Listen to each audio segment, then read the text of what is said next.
नईम साहब, मैं आगाज़ यहाँ से कर रहा हूँ कि पीटीआई के लिए मुश्किलात तो हैं ही। अब अगला लाहे अमल क्या होगा, एक, और दूसरा, क्या Peshawar high court election commission को हुक्म दे सकता है? क्या इलेक्शन कमीशन बाउंड है कि वो उस हुक्म के ऊपर अमल करे? बहुत शुक्रिया जी, बड़ी नवाज़त जी। मैं इसके ऊपर बताऊंगा कि बिल्कुल जी, कल तक फैसला करना चाहिए। और कितनी ही अफसोसनाक बात यह है कि अभी तक पाकिस्तान तहरीक इंसाफ को बल्ले के निशान के हवाले से मामला जो है वो लटकाया गया है और कल नॉमिनेशन पेपर जमा करवाने की आखिरी डेट है। तो दूसरी तरफ देखा जाए, दूसरी जमातों के लिए मुकम्मल प्रोटोकॉल हासिल है, रेड कारपेट बिछाए गए हैं, सिर्फ सख्तियां रोकते हैं, लोगों को गिरफ्तार, लोगों को अगवा, नॉमिनेशन पेपर जमा करवाने के ऊपर सख्ती, तजवीज़ कुरिंदे, तायद कुरिंदों को अगवा, और ये सारी कार्रवाई सिर्फ पीटीआई के लिए। आज भी लोगों की प्रेस कॉन्फ्रेंस करवाई जा रही हैं जबरदस्ती उठा के, आज भी लोगों के पेपर छीने जा रहे हैं, लोगों के घर तोड़े जा रहे हैं, लोगों के फार्म हाउस तोड़े जा रहे हैं। आपने देखा कि उस्मान डार साहब के घर जिस तरह उनकी वालदा के साथ पुलिस एहलकारों ने जो है रवैया किया, वो पूरी कौम के सामने है।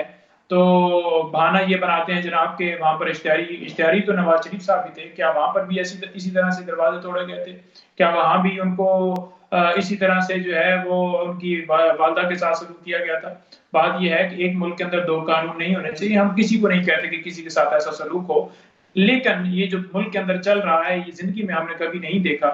मैं अगर बताऊं तो इफ्तिखार गोंदा साहब, उनको उठा के प्रेस कॉन्फ्रेंस करवाई गई है, और कल जो है इधर नूर हयात कलियार साहब हैं साहिवाल से, उनसे प्रेस कॉन्फ्रेंस करवाई गई है। सरगोदा में मुख्तलिफ जगहों के ऊपर मुख्तलिफ तहसीलों में, पाकिस्तान के मुख्तलिफ जिलों में यही डीआरओज और आरओ जो लगाए गए हैं इलेक्शन कमीशन की तरफ से, यही जलसों के अंदर पानी छोड़ रहे हैं, यही नॉमिनेशन पेपर एक्सेप्ट नहीं कर रहे, ले नहीं रहे। फार्म को लेकर निकलता है, फौरन कॉल कर दी जाती है कि पाकिस्तान तहरीक इंसाफ का बंदा आ गया, भाई पकड़ लो। एसएचओ साहब पकड़ लेते हैं, डीएसपी साहब पकड़ लेते हैं, बुकला की गिरफ्तारियां हो रही हैं, बुकला के घरों में छापे मारे जा रहे हैं। कल खुशाब के अंदर भी हमारे एक वकील दोस्त हैं, उसके घर में छापे मारे गए हैं और फिर उन्होंने सुबह करारदाद पेश की है। इसी तरह से शौकत बसरा साहब के जो है वो अटॉर्नी उन्होंने दिया था, बुकला के जरिए दरखास्त देना चाहते थे, तो बुकला को गिरफ्तार कर लिया गया है। आज भी सरगोदा के अंदर शफकत अमान साहब गए हैं पेपर जमा करवाने के लिए, तो जो आरओ साहब हैं जो इन्होंने लगाए हैं जनाब इलेक्शन कमिश्नर ने, और इसकी मोड़ सबत की है सुप्रीम कोर्ट ने कि ये इनका काम है। क्या ये इनका काम है कि मुल्क के अंदर धांधली करवाई जाए और इलेक्शन होने से पहले ही ऐसा प्रोसेस किया जाए जिसको कोई ना माने कि ये इलेक्शन जो है ये फ्री होने की तरफ जा रहे हैं? ऐसे इलेक्शन का फिर क्या फायदा? आपने मुल्क का पैसा ऐसे ही लगाना है, मुल्क के फंड्स लगाने हैं, सारा प्रोसेस करना है। अगर किसी को वैसे ही आप सिलेक्ट करना चाहते हैं तो वो कर दें। ये तो कोई तरीकाकार नहीं है कि आप लोगों को जो है वो पार्टिसिपेशन करने का मौका भी ना दें और फिर उधर बैठकर ये कहें कि तमाम जमातों को लेवल प्ले फील्ड ला सकते हैं। सुप्रीम कोर्ट भी कह रही है कि हम अपनी आईनी जिम्मेदारियां निभाते हैं। कहां पर आईनी जिम्मेदारियां निभाई जा रही हैं? इमरान खान साहब से पेपर साइन करवाने के लिए वकील जाते हैं, 7 घंटे वहां पर उन्हें बिठाया जाता है और 7 घंटे के बाद पेपर साइन होते हैं। इसी तरह से शाह महमूद कुरैशी साहब से वकील साइन करवाने के लिए जाते हैं, 2 से रोक दिया जाता है, पेपर छीन लिए जाते हैं। और बुकला ने अगर मशवरा करना है चेयरमैन, बानी चेयरमैन पीटीआई से, इमरान खान साहब से, तो वो भी मशवरा करने की भी इजाजत नहीं है। तो कहां पर आप देखते हैं कि फ्री एंड फेयर इलेक्शन हो रहे हैं, मुल्क की सबसे बड़ी पार्टी की सरबराह और सबसे बड़ी पार्टी। अच्छा सर, ये बताएं कि ये तो सब कुछ आपके साथ आप कह रहे हैं कि हो रहा है पंजोता साहब, मुझे बताएं ये हो चुका, अब बात है आगे की। आपका आगे का लाहे अमल क्या है? आपको अगर बल्ले का निशान नहीं मिलता तो फिर क्या होगा? क्योंकि अभी भी फिलहाल सिचुएशन क्लियर नहीं है। आपके 60 लोग ऐसे हैं जिनकी गिरफ्तारी के हवाले से पुलिस ने अदालत से राब्ता कर लिया, वो गिरफ्तार होते हैं तो फिर क्या होगा? लग तो यही रहा है कि आपकी पार्टी इलेक्शन के दिनों में शायद उस तरह से एग्जिस्ट नहीं करेगी कि वो इलेक्शन मोड में हो। मैं वही गुजारिश कर रहा हूँ कि ये सिर्फ पीटीआई के खिलाफ क्रैकडाउन जारी है।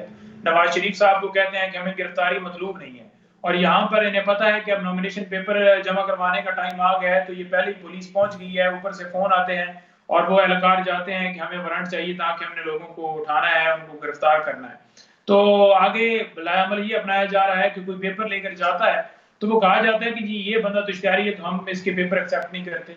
सुप्रीम कोर्ट की जजमेंट्स मौजूद हैं कि अगर मेरा क्वेश्चन नहीं समझे आप, तो मैं दोबारा अर्ज कर देता हूं sir, what are you going to do now? Paper वो जमा करवा सकते हैं, लेकिन अगर साफ और शफाफ जो आपने सवाल किया है कि आगे लायामल क्या है, देखिए हमारा काम है अदालतों से रिजू करना, हमारा काम है इलेक्शन कमीशन ने साफ शफाफ इलेक्शन करवाने हैं उससे रिजू करना, हमारा काम है वजीर आजम को जनाब बराबर कराना, तो वो हम बार बार करवा रहे हैं। हमने आज भी पिटीशन दायर की है सुप्रीम कोर्ट के अंदर के साफ एंड शफाफ इलेक्शन करवाए जाए, और उसके साथ ये भी कहा है कि लेवल प्लेइंग फील्ड दी जाए। लेवल प्लेइंग फील्ड तो दूर की बात, हमें फील्ड में जाने की इजाजत नहीं है। इलेक्शन कमीशन को बारहा याद दहानी करवाई गई है, लेकिन इलेक्शन कमीशन ने आंखें बंद की हैं और सिर्फ एक जमात को प्रोटोकॉल दिया जा रहा है, सिर्फ पीटीआई जो है वो निशाना है। जलसों में गोलियां चल रही हैं, डीआरओ जो है ये पानी छोड़ रहे हैं जलसों के अंदर, तो ये नजर नहीं आ रहा किसी को। आंखें बंद करके वही लोग बैठ सकते हैं जो फायदा लेने वाले हैं। तो फायदा क्योंकि नून लीग ले रही है, तो आज भी मैं ताड़ साहब के साथ बैठा हुआ हूं, तो वो कह रहे थे कि कुछ भी नहीं हो रहा। क्या नहीं हो रहा? क्या कोई दिल के ऊपर हाथ रख कर ये कह सकता है? हाँ, जिस वक्त वो एक्सेप्ट करते हैं कि हाँ हो रहा, साथ मुशाबत देते हैं कि 18 में हमारे साथ भी हुआ है, तो लिहाजा यहाँ भी होना चाहिए। देखें 18 में इमरान खान साहब ने अब एक और इशू पे, क्योंकि वक्त कम है, मैं चाह रहा हूं तमाम इशूज आपसे डिस्कस हो जाएं। दूसरा मुझे बताएं, फैसला महफूज हो चुका हुआ है, इलेक्शन कमीशन के पास अदालत ने कह दिया हुआ है, फैसला अगर दोबारा आपके खिलाफ आता है, ये एक वर्स्ट केस सिनेरियो जो हम डिस्कस कर रहे हैं, तो फिर क्या होगा? आप वकील भी है ना सर, कानून क्या कहता है? अगर आपको, क्या आपके पास इतना वक्त होगा कि आप इंट्रा पार्टी इलेक्शन दोबारा करवा सके? देखिए, इंटर पार्टी इलेक्शन के हवाले से अगर फैसला आएगा तो उसे चैलेंज किया जाएगा, लेकिन अगर टाइम की बात है तो वो तो टाइम बहुत जानबूझकर लेट किया गया, सिर्फ फाइट करने के लिए। इमरान खान साहब को इसी वजह से अंदर डाला गया, इसी वजह से केसेस बनाए गए, इसी वजह से पीटीआई को क्रैश किया गया कि एक लाडले को लाना है, और वही एक साजिश जो की गई थी उसको कंप्लीट करने के लिए ये सारी कार्रवाइयां जारी हैं। और इलेक्शन की अगर बात की जाए तो हमने बिल्कुल आइन के मुताबिक करवाए। इससे पहले जितनी जमातें हैं वो बताएं कि उन्होंने अपने आइन के मुताबिक इलेक्शन करवाए हैं, तो बताएं कहां पर उन्होंने शेड्यूल दिया, कहां पर उन्होंने तारीख दी, कहां पर उन्होंने वेन्यू को बताया, कहां पर उन्होंने मरूसी सियासत को जो है वो फॉलो नहीं किया। तो बात यह है कि इमरान खान साहब ने 2022 के अंदर भी ठीक इलेक्शन करवाए, 2023 के अंदर भी दोबारा कहा गया, हमने वेन्यू भी बताया, डेट भी बताई, जगह बताई, सारा कुछ किया और पेपर्स जमा करवाए। मसला क्या है? कहते हैं जी कि ये डेट लिखी हुई है जी, डेट के नीचे साइन है, ये डेट के नीचे साइन नहीं होने चाहिए थे, थोड़े से साइड पर होने चाहिए थे। इस तरह के एतराजात हैं, तो उससे आप अंदाजा लगा लें कि ये एक साजिश है जिसके तहत सिर्फ पीटीआई को साइड पर करने के लिए अच्छा, ये प्लान अब एक बनाया और गया। सिनारियो पंजोता साहब डिस्कस करते हैं, अगर आपसे बल्ले का निशान वापस ले लिया जाता है, उस सिलसिले में कानून क्या कहता है? वो मतलब फिर क्या होगा? क्या आपको नया निशान अलॉट होगा, उससे जाएंगे, आजाद उम्मीदवार होंगे आपके, तब क्या होगा?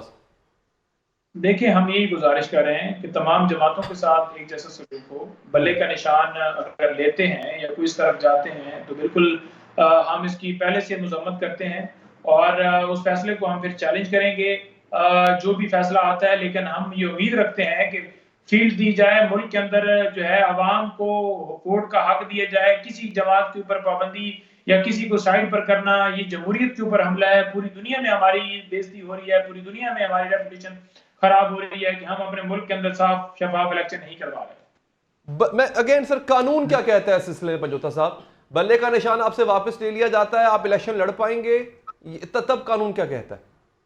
देखिए, निशान बल्ले का वापस लेते हैं, कोई और देते हैं, या किस तरह से वो फैसला देते हैं वो डिपेंड करेगा। लेकिन इलेक्शन की अगर बात की जाए तो पाकिस्तान तहरीक इंसाफ हर तरीके से इलेक्शन के लिए तैयार है, अपने उम्मीदवार जो हैं उनके तैयार हैं, लेकिन उम्मीदवारों को थ्रेट्स दिए जा रहे हैं, उनको फोन कॉल्स दी जा रही हैं। और कानून और आइन की बात तो आप तब करें ना कि मुल्क के अंदर कानून और आइन फॉलो हो रहा हो।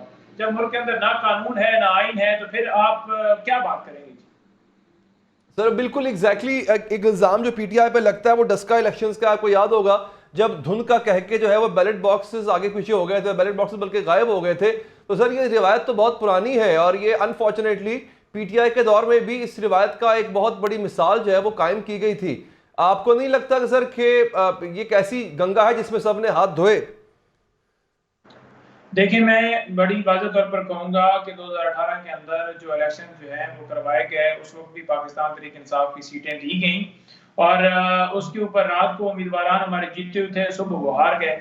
और अगर बात की जाए तो किसी ने क्या दरख्वास्त दी थी कि इस हल्के के अंदर जो है वो धांधली हुई है, और पाकिस्तान तहरीक इंसाफ ने आगे से इनकार किया, खान साहब ने कहा कि हल्का नहीं खुलवाना। हाँ, खान साहब ने 2013 में जरूर कहा था कि इन हल्कों में धांधली हुई, वो हल्के नहीं खुलवाए गए थे। और पीटीआई को सिर्फ वाज़ेह अक्सरियत जो है वो लेने के लिए, एक ना लेने के लिए एक साजिश की गई कि इत्तेहादियों का साथ होगा, फिर अपनी मर्जी से हुकूमत चलवाएंगे, फिर उनको हटवाएंगे, फिर खान साहब को हटाने के लिए एक हमारे पास रास्ता मौजूद होगा, और वही उन्होंने एग्जीक्यूट किया। अब अगर बात की जाए कि किसी हल्के के अंदर धांधली उस वक्त हुई है, तो पहले तो इन्हें चाहिए था कि वहां पर चैलेंज करें, वहां पर किसी जगह के ऊपर जाते। हम बिल्कुल किसी जगह पे धांधली हुई है तो हम अब भी तैयार हैं, जाएं। हम तो नहीं कहेंगे कि कोई लेकिन ये कह देना कि कोई हल्का सियालकोट का उसके अंदर धांधली हुई है तो पूरे पाकिस्तान में धांधली की जाए, ये भाईजान कहाँ का जवाब है? ठीक है, बहुत बहुत शुक्रिया आपका नईम पंजोता साहब, आपने प्रोग्राम के लिए वक्त निकाला।